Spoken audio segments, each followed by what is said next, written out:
r/AskReddit. People who have cheated on their so, why didn't you just end the relationship? TLDR, I cheated on a boyfriend because I knew it was the only way he'd let me out of the emotionally and sexually abusive relationship. So it's a long story, but I'll try to summarize. In most cases, I condemn cheating. It's much easier to split up and spare someone's feelings than to break someone's trust by cheating. But in my case, my BF was incredibly manipulative and controlling, so I felt it was my only escape. Back in college, I, 19, dated an exchange student, 26, but he claimed he was 24. That started out incredibly uncomfortable, borderline sexual assault, but I was too naive and insecure to end it before things got worse. He would get me drunk while staying sober himself and take advantage of me almost every night for almost 2 months before one night he took me to his cousin's house. I only drank a hard lemonade, but I left it on the table while I went to the bathroom. After drinking it, I remember sitting on the couch chatting with his cousin's girlfriend and then nothing. Flash of broken glass. Back to nothing. My BF and his cousin carrying me, then fade to black. I woke up the next afternoon naked on a mattress in the corner of a room I'd never seen before next to a broken mirror. My BF came in and said I was super funny last, and he filmed me. He showed a video of me in tears, clearly disoriented and asking him why, and begging for him to kill me. I asked him to delete the video because I was humiliated, and the idea he filmed me while doing whatever it was to me made me nauseous. Still does to this day. I'm 99.9% sure he drugged me. I had never had a reaction to alcohol like that before, and the hangover wasn't anything like any other time I had gotten blackout drunk. But I still said nothing. I went home for break, got drunk with my best friend, and ending up sleeping with him. I told my BF when I came back to uni. He called me every name in the book and had his cousin stalk me for a few months after. But he disappeared one day and I haven't heard from him or his cousin since. I realize now how naive I was, and I wish I had pressed charges, but this was years ago, and besides, he probably left for his home country a long time ago. I kissed a colleague while completely drunk off my face on a night out. I don't remember it happening, but when I woke up the next morning I just knew to the pit of my stomach I had kissed this guy, and I had completely and utterly fucked up and had no idea why. We'd been together for 3 years, met at 19 in college. He was honestly the perfect guy, someone who ticked all the boxes, kind, smart, great family and job, similar friends, attractive. The spark and sex life died about a year before we broke up, and I think I wasn't ready to acknowledge this was the end of the road for us. We'd try to talk through my lack of sex drive, but it got to the point where I would avoid initiating any kissing because of the huge amount of guilt I'd feel for not wanting to have sex, but also feeling like a shitty partner for not having ever wanting to have sex. I'd been out before and gotten drunk and nothing like this had ever happened. I had to really think about why I'd ever do something like this, and coming to the realization I wasn't in love anymore. Even though he was such an incredible guy broke my heart. The first year or so, we were so in love, but at some point I had fallen out of love, but I was trying to persevere in the hope that feeling would come back. There was also this weird pressure in that everyone would comment he would never break up with me because he was so in love with me, and he'd poke fun that he loved me more than I loved him. Doing long distance for a year and me starting work first while he finished college probably accelerated me growing apart. I never ever thought I would be the one who'd cheat. I had such high moral standards for others and myself, and I'm still disappointed today that I cheated. I took a year to work on myself and what I wanted, and looking back now, I was probably in denial about it being over for me, but I stayed together because he was perfect, just not for me. It's been a year, and he was nothing but a gentleman. When people asked why we broke up, leaving out the kiss and telling them it was sudden breakup, but he respected my decision. I hear he's seeing someone else now, and I hope it works out for him. He does deserve the best. I was in a long-term codependent relationship as a teen. I lived with him and paid for all of our food and gas while working 40 hours a week to get away from my abusive family. We were together for nearly 5 years. He lived off his dad's money and acted like the world owed him more. He cheated a few times, once with my best friend. I was always afraid to leave because I thought he'd have nowhere to go. Even though he had faults, he was a giving person and a game changer for my life. He was distant and would love bomb me when I would try to untangle from him. Constant blowout fights, years of resentment and anger had basically destroyed our relationship. One day when we were visiting a friend upstate, I got food poisoning and was stuck at the hotel. He left and went out to party. A friend of a friend that lived in the area heard what happened and came to check on me. He was so gentle and sweet. I'd never felt that kind of sincerity from another person. The second I saw him, I felt a pull. Regrettably, I cheated.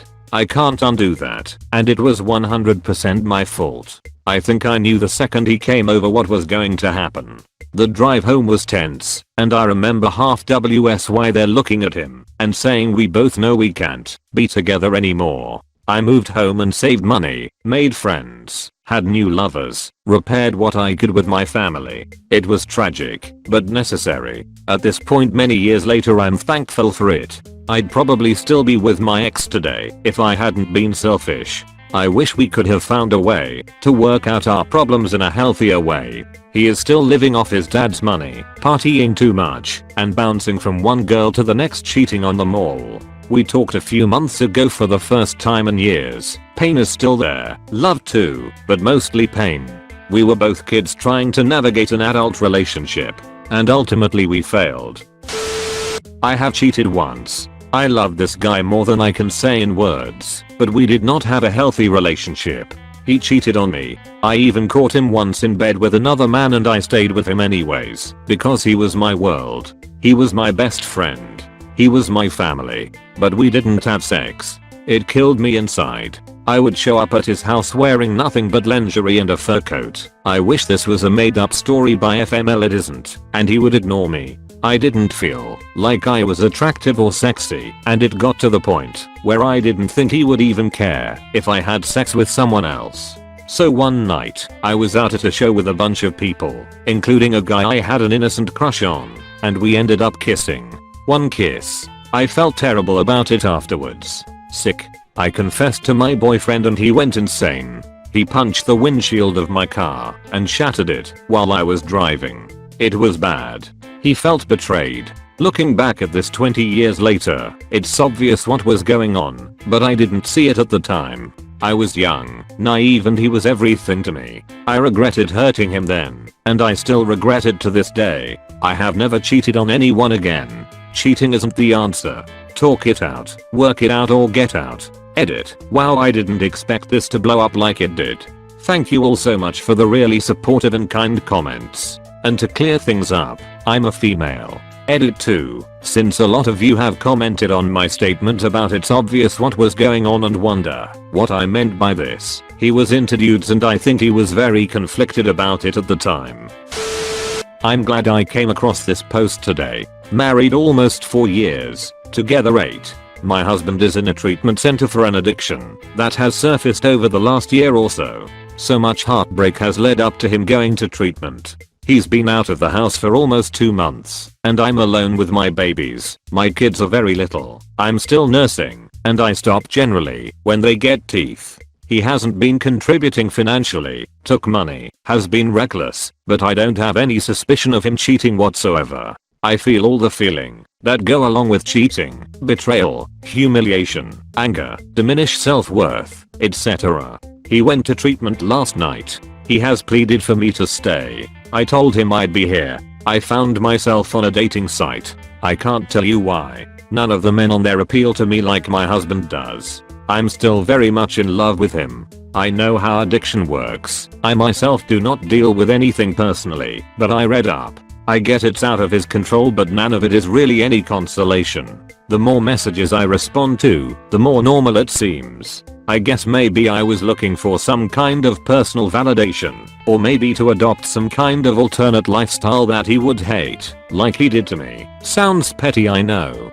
Don't judge me, I'm going through it. Anyway, point is, after reading these posts I know I'm being ridiculous. I don't want to cheat. Not like this. If treatment doesn't work out for us, then I will have to do what's right for my family and end the relationship. Thank Reddit for renewing my strength today. My now ex told the woman he was cheating on me with that he wasn't getting enough attention at home. In truth, he was being verbally and emotionally abusive to me, giving me the silent treatment, pushing me away, and sabotaging our marriage because he thought I should just read his mind instead of opening his mouth and telling me what he was upset about.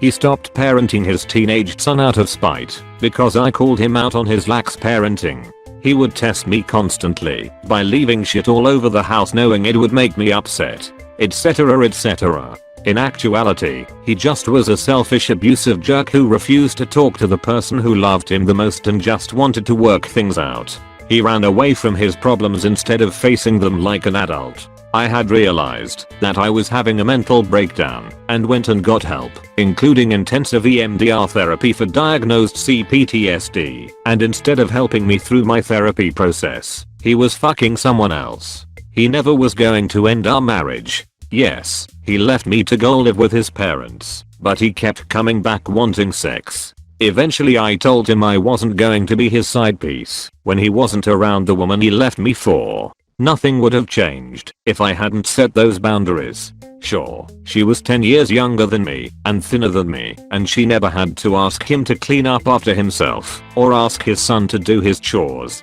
Apparently he has distanced himself from his parents, siblings and now adult children as well in favor of this woman and her 5 children. I hope it was worth it to him.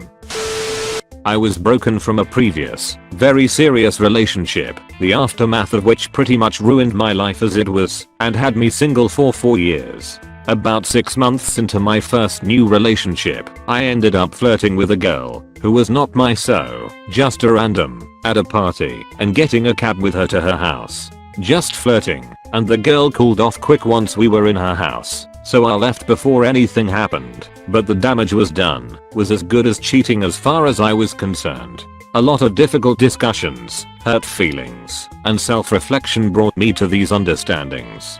I did it because I knew if I was with my so much longer, I'd be getting into another deep life-defining relationship, and I was afraid of letting myself have those emotions. I like the feeling of being independent of my feelings for myself, as if they didn't matter to me, even though they very much did. I was afraid of letting someone have power over how I felt, and afraid of bringing about another catastrophe. If there was a catastrophe coming, I liked the feeling of having control over it. Also, chronic issues with porn addiction, stemming from the fallout of that former relationship, had me treating the dopamine from the promise of quick sex like anxiety medicine. Perfect storm. After about 2 months I told myself the truth, that I had gone back to this girl's apartment to cheat on her, but nothing happened, and hard though it was we worked through. About 5 months after that we had a major blow up when she found the strength to confront me about how fucking shit that was of me, pointing out that the girl was the one who shut the situation down, not me,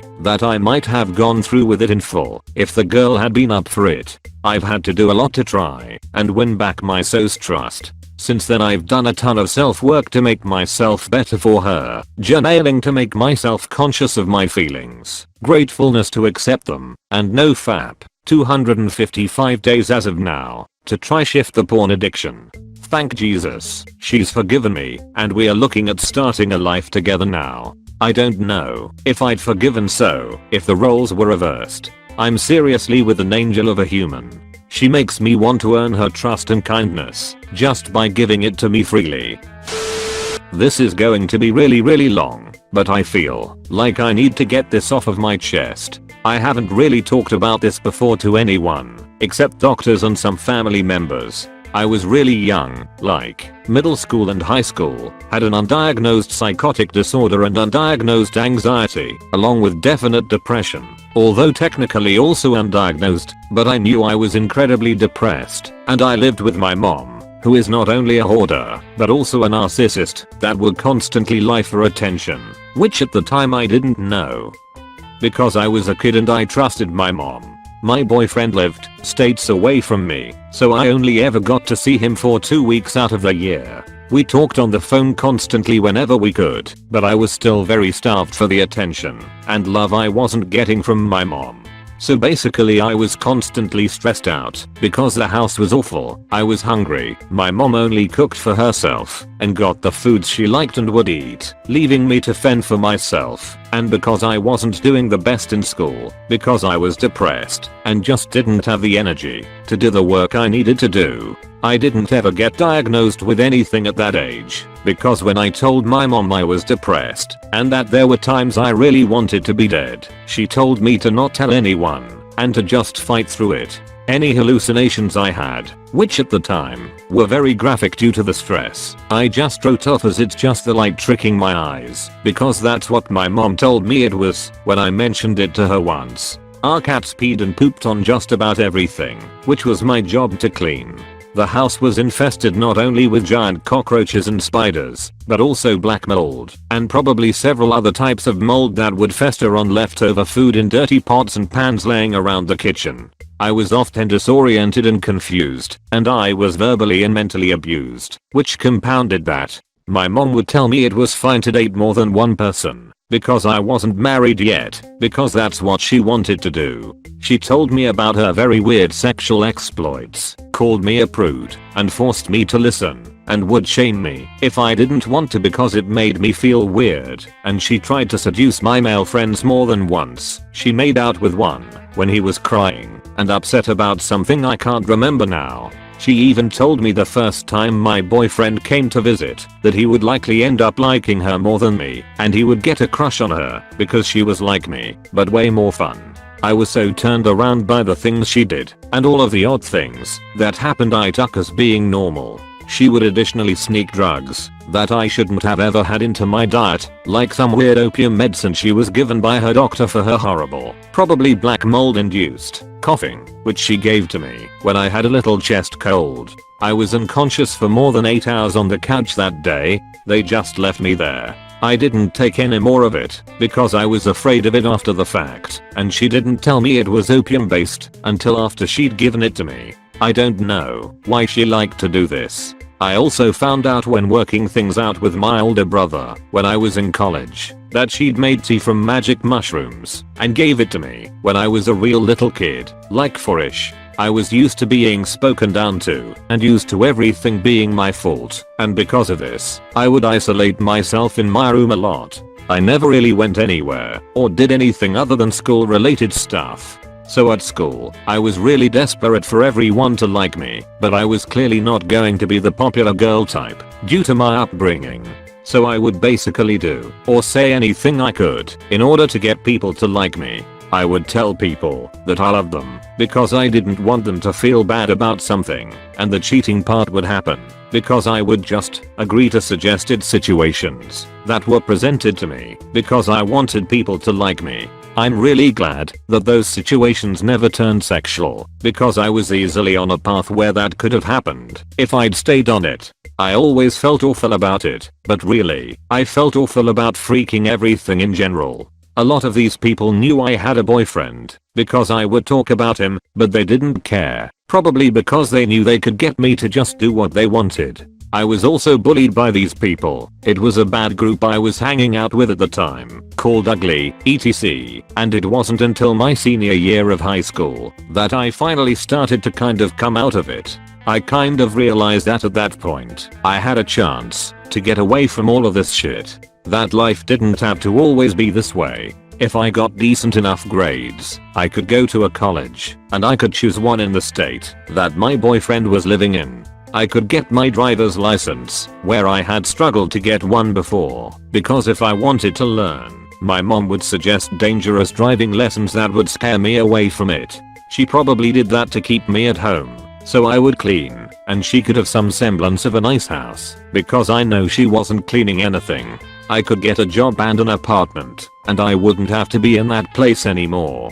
So I did that. I worked harder on my schoolwork than I ever had before, which my mom didn't notice, because it's not like she ever looked at my grades before. I told her my plan to leave for that state after my 18th birthday. She probably could have argued with me more and pushed me into staying with her and going to a nearby college, but at the time I wasn't the youngest kid in the house. My little brother was. I think it's because of that, and because of my boyfriend's parents wanting me to come up to live in the same state, that she caved so easily on it. She didn't want to seem like a bad person to my boyfriend's parents, and she at least still had my little brother at home. to use and abuse once I was gone. My brother and I didn't like each other very much, so I wasn't that concerned about leaving him at the time. So, basically, that was what I did. I left to go be with my boyfriend when I turned 18. The part that I didn't mention was that during all of the things she did, and during the times where I was cheating, I always told my boyfriend after it happened. It didn't feel good, and the guilt haunted me for a really long time before I was finally able to get through it with therapy. But I think my boyfriend and his parents knew that something was really wrong, and they actually all stuck with me until I was able to get out of there and got me the help I really needed. They let me live with them, and they helped take care of me and fed me and got me clothes and treated me like I was part of their family. I actually got kind of chubby with all the weight I gained from living with them because they helped me find food that I liked and could eat, and I didn't have to refuse it for fear that it was spiked with some kind of drug or something that was going to hurt me. I was able to go to college and graduate with a BA in English, and during my college years, I finally cut off all contact with my mom. She did try to stalk me for a while, one time sending me some mail at an address I hadn't given her, or making several Facebook accounts so she could send me nasty messages, but she eventually gave up because it was probably a waste of too much energy for her. Even during that, my boyfriend and his parents helped me, especially his dad, because his dad had also gone through some awful crap with his mom. He helped me understand that sometimes parents really are not good people, and that it was okay to not have them in your life anymore. My boyfriend isn't my boyfriend anymore because we've been happily married for nearly 10 years now. We have a clean house and 2 cats who don't poop and pee everywhere. I've been to therapy for several years to help me figure out what normal life is like, and my husband supported me through everything. I now have the medicines I need to make me feel better and stop my hallucinations so I can live a regular life. I'm really lucky and very thankful that I'm loved so much, because without them, I don't think I would be here to tell this story today. If you read all of this, thank you for listening. Because I justified to myself that it wasn't cheating at first. I've never told this story before, but I was in a relationship that I was pretty unhappy in.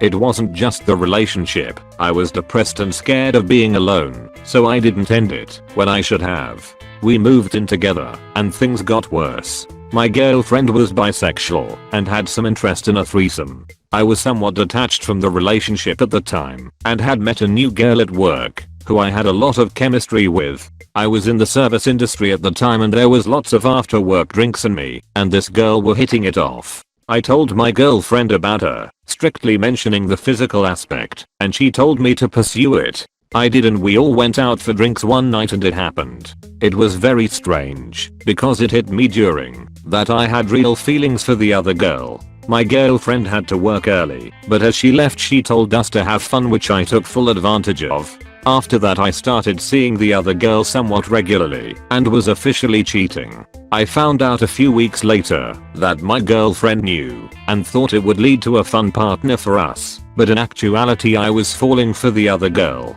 Her being cool with it did not last long. Big surprise, but by that time it was all over and I was madly in love with the other girl. We have been together ever since and married for 3 years with a new baby. I will always feel terrible about how things ended. I was a complete coward and should have come clean as soon as I started having feelings for the other girl, but I hid what was really happening, which hurt my girlfriend at the time tremendously. Last I heard and saw, she was doing great things